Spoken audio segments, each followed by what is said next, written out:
آ گئی ہے کہ ہر چوتھے دن حکومت نے بجلی کی قیمت زیادہ کرنی ہوتی ہے، پیٹرول کی قیمت زیادہ کرنی ہوتی ہے. جب بجلی اور پیٹرول کی قیمتیں زیادہ ہوتی ہیں تو اس سے ساری چیزوں پہ اس کا افیکٹ ہوتا ہے، کیونکہ ٹرانسپورٹیشن کے ذریعے ہی چیزیں آتی ہیں، بجلی کے ذریعے چیزیں مینوفیکچر ہوتی ہیں.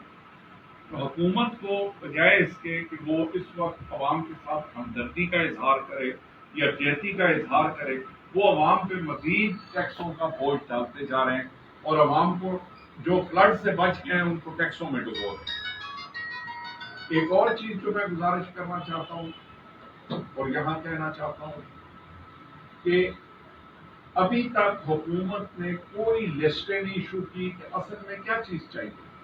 انٹرنیشنلی ریکگنائزڈ پرنسپلز ہیں، ریلیف کے سٹیپس ہیں. سب سے پہلے امیڈیٹ ہیلپ ہے. جو لوگ سیلاب سے بچ کے رہ گئے ہیں ان کو خیمہ بستیاں بنانا اور خیمہ بستیوں میں کھانا فراہم کرنا. چند دنوں میں پانی اتر جائے گا، پھر فلڈ کا ڈیمیج اسیس کرنا اور اس ڈیمیج کی مرمت کرنے کا بندوبست کرنا. یہاں سینٹرلی کوئی پلاننگ نظر نہیں آ رہی. اگر ہے تو میری نظر میں کم از کم نہیں.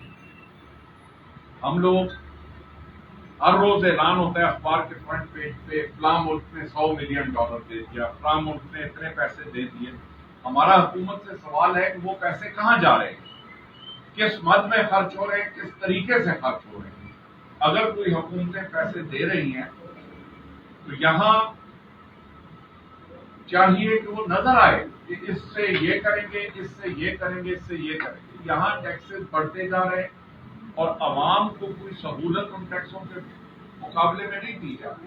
اگر دنیا جہان میں اور مغربی ممالک میں ٹیکس ہیں تو تعلیم مفت ہے، ٹیکس ہیں تو ہسپتال مفت ہے. یہاں جو سرکاری ہسپتال تھے وہ بھی بند کیے جا رہے ہیں، سرکاری اسکول بھی بند کیے جا رہے ہیں اور لوگوں کو private mafia, school mafia, medical mafia کے حوالے کر دیا. بہرحال ہم کوشاں ہیں کہ جو چھوٹا موٹا ہم اپنی وسعت کے مطابق کام کر سکیں وہ کریں گے انشاءاللہ تعالی.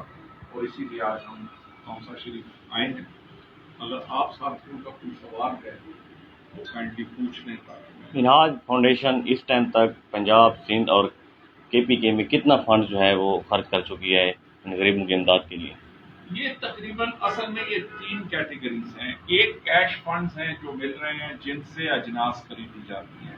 بے شمار لوگ اجناس کی مد میں چیزیں دے رہے ہیں، مثلاً گندم دے رہے ہیں، آٹا دے رہے ہیں، چینی دے رہے ہیں. تو اس وقت کریکٹ تخمینہ لگانا شاید اتنا آسان نہیں ہوگا، لیکن یہ کروڑوں میں ضرور ہے. کتنا ہے وہ ایگزیکٹ فگر شاید 15 یا 20 دن بعد جب میں نیکسٹ ٹائم آؤں تب ہم دے سکیں گے، کیونکہ اس وقت تو ایمرجنسی میں چل رہا ہے اور اکاؤنٹنگ سسٹم تو اپنی جگہ ہے. لیکن ہم کوشش یہ کر رہے ہیں کہ فیلڈ میں زیادہ سے زیادہ کام ہو سکے. بلوچستان کے 3 اضلاع میں کام ہو رہا ہے، پنجاب میں 4 اضلاع میں کام ہو رہا ہے. KPK میں ابھی ایک ضلع میں شروع ہوا ہے، دوسرے میں چند دنوں بعد سوات اور اس طرف ہمارا بھی کام شروع نہیں ہوا. اور اسی طرح سندھ میں 3 اضلاع میں کام ہو رہا ہے. امید ہے کہ انشاءاللہ مختلف اگلے ہفتہ 10 دن میں مزید اضلاع میں کام شروع. راشن دیگر فاؤنڈیشن بھی دے رہی ہیں، اب اگلا فیز آ گیا ہے لوگوں کو مکانات تعمیر کرنے کا، تو اس میں منہاج فاؤنڈیشن کو مکانات تعمیر کرنے کے لیے کوئی پیکیج آ رہی ہے؟ جی، اس میں مکانات پورے تعمیر کرنا تو آپ کو پتا ہے آج ایک مکان اگر آپ بنانے جائیں تو 15 سے 20 لاکھ روپے کا 2 کمروں کا مکان بنتا ہے.